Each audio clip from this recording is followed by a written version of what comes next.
जय हिंद दोस्तों। तो जैसा हम सभी लोग जानते हैं कि CUET PG 2022 का रिज़ल्ट आ चुका है। कुछ दिनों पहले ही NTA ने रिज़ल्ट जारी कर दिया है और उसका अगर आप रिज़ल्ट आपने अभी तक के चेक नहीं किया है तो आप अभी जा कर के उसके ऑफिशियल वेबसाइट पे चेक कर सकते हैं। अगर आप चाहते हैं तो इसका लिंक हम नीचे डिस्क्रिप्शन में डाल देंगे, आप उस पर क्लिक करके अपना रिज़ल्ट चेक कर सकते हैं और अगर चेक कर लिया है तो बहुत ही अच्छी बात है।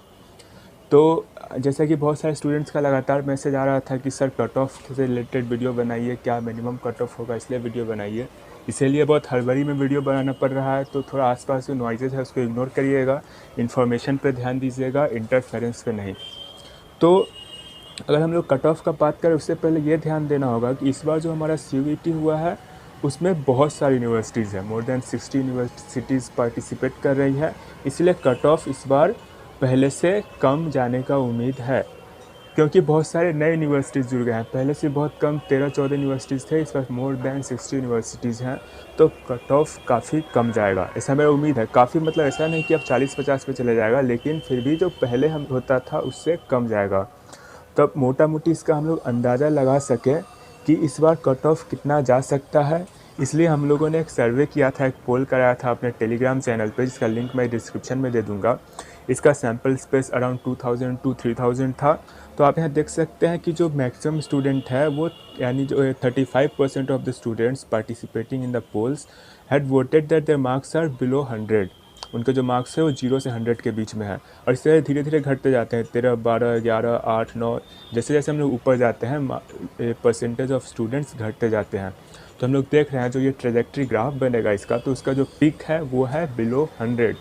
जो ज़्यादातर स्टूडेंट्स के मार्क्स आए हैं वो 100 के नीचे हैं। और देखिए जैसे 4%, 250 प्लस सिर्फ 4% है, और टॉपर का भी मैथ्स में अगर हम लोग बात करें तो 320 गया है, और सारे सब्जेक्ट का 350 से 180 टू 350 के बीच में ही गया है। तो इस बार जो कट ऑफ होगा हमारा वो ज़्यादा होने का चांस नहीं है। अब जो कट ऑफ कैसे बनता है, तो वो बनता है कैटेगरी वाइज, हर एक कैटेगरी का अलग अलग होता है। तो ये जो स्पेसिफिक वीडियो है वो इस बात पे एम करता है कि कम से कम मिनिमम कितने मार्क्स हो तो किसी सेंट्रल यूनिवर्सिटी में एडमिशन मिल जाएगा। तो हम लोग बात करेंगे एक एक करके सारे कैटेगरीज़ के बारे में। तो सबसे पहले अनरिजर्व है तो आपको कितने मार्क्स चाहिए। तो टोटल 400 मार्क्स का पेपर था, इसमें 75 क्वेश्चंस यानी 300 मार्क्स के क्वेश्चंस थे आपके डोमेन सब्जेक्ट से, और बाकी 25 क्वेश्चन यानी कि 100 मार्क्स के क्वेश्चन थे जनरल स्टडीज़ या जनरल नॉलेज से।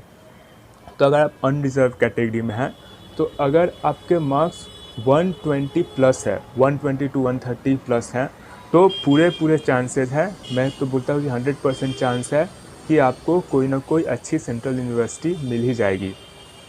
ठीक है, अब ये देखिए ये बिल्कुल एग्जैक्ट नहीं है, क्योंकि अभी तक कट ऑफ कॉलेजेस ने जारी नहीं की है, यूनिवर्सिटीज़ ने कट ऑफ जारी नहीं की है। वो जब सारे रजिस्ट्रेशन हो जाएंगे उसके बाद मेरिट लिस्ट निकलेगा। लेकिन अगर आप 120 टू 130 प्लस लाते हैं, अनरिजर्व कैटेगरी में है, तो समझ के चलिए कि आपको कोई ना कोई डिसेंट सी सेंट्रल यूनिवर्सिटी ज़रूर मिल जाएगी। अब हम लोग बात करते हैं ओबीसी का। ओबीसी का कुछ कम होता है, 1-2 क्वेश्चन कम रहता है, बहुत कम तो नहीं लेकिन अनरिजर्व से कम रहता है। तो ओबीसी का हम लोग लेके चल सकते हैं कि अगर आप 110 टू 115, 110 टू 115 प्लस अगर मार्क्स आप स्कोर कर रहे हैं, ओबीसी कैटेगरी में हैं, तो चांसेस है कि आपको एक ठीक ठाक यूनिवर्सिटी मिल जाएगा। फिर वही बात करें अगर ईडब्ल्यूएस में, तो ईडब्ल्यूएस और ओबीसी का लगभग बराबर होता है, कभी कभी थोड़ा सा कम, 2-4 मार्क्स कम या 2-4 मार्क्स ज़्यादा हो जाता है। इसीलिए ईडब्ल्यूएस में भी वही होगा, अराउंड 110 टू 115। और जब SC ST का बात करें तो फिर इसमें कम हो जाता है। SC में लेके चलिए आप 85 टू 90 मार्क्स हैं, या 70 तक भी जा सकता है, 70 तक भी लेके चलिए। अगर आप SC में है तो आपको 70 तक मार्क्स है तो चांसेस है कि आपको यूनिवर्सिटी मिल जाएगी। और अगर आप ST शेड्यूल्ड ट्राइब में हैं तो आप 65 टू 70 मार्क्स अगर आपके आ रहे हैं, क्वेश्चन यहाँ ध्यान दीजिएगा, यहाँ क्वेश्चन का बात नहीं हो रहा है, मार्क्स का बात हो रहा है। अगर 400 में आप 65 टू 70 मार्क्स ला रहे हैं, ST कैटेगरी से हैं, तो आपको कोई ना कोई सेंट्रल यूनिवर्सिटी ज़रूर मिल जाएगी। और एक और कैटेगरी होता है दोस्तों PWD, जो कि फिजिकली हैंडीकैप लोगों के लिए या डिफरेंटली एबल्ड लोगों के लिए होता है, तो उसका कट ऑफ और नीचे जाता है, तो वो 40-50 मार्क्स पे भी मिल सकता है।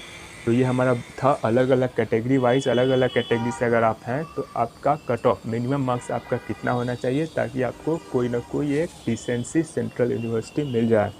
और देखिए अगर कम नंबर है तो आपको चिंता नहीं करना है, अगर कोई भी सेंट्रल यूनिवर्सिटी है तो वहाँ पढ़ाई अच्छी होती है, बस थोड़ा हो सकता है कि कहीं पे टीचर का एक्सपीरियंस कम हो या कहीं पे फैकल्टी ज़्यादा हो, कहीं कम हो, थोड़ा बहुत इंफ्रास्ट्रक्चर का मिनिमम थोड़ा सा अंतर हो सकता है, लेकिन ऑन जनरल सारे सेंट्रल यूनिवर्सिटीज़ में पढ़ाई अच्छे होते हैं और सारे ही सेंट्रल यूनिवर्सिटी के इंफ्रास्ट्रक्चर भी ठीक ठाक ही होते हैं। तो आपको चिंता नहीं करना है, और टेलीग्राम ग्रुप का लिंक मैं डिस्क्रिप्शन में डाल दे रहा हूँ, आप ज्वाइन कर लीजिए ताकि पीजी का काउंसलिंग और एडमिशन रिलेटेड जो भी इन्फॉर्मेशन है वो आपके पास समय रहते पहुँच जाए, और भी वीडियो आप देख सकें, क्योंकि ये पहला वीडियो है, ये हम लोग कैटेगरी वाइज मिनिमम मार्क्स कितने हैं इस पर बना रहे हैं। जब हम लोग अगला वीडियो बनाएंगे तो उसमें एक एक करके डील करेंगे कि किस कॉलेज में एडमिशन लेने के लिए, किस यूनिवर्सिटी में एडमिशन लेने के लिए कितने मार्क्स चाहिए। अगर आप टॉप के यूनिवर्सिटी जैसे कि JNU, BHU, SCU, CU Rajasthan, इन सब में एडमिशन लेना चाहते हैं तो आपको कितने मार्क्स चाहिए, अगर ये सारे अपडेट्स जानना चाहते हैं तो हमारे चैनल सब्सक्राइब कर ले और हमारे साथ जुड़े रहें। धन्यवाद।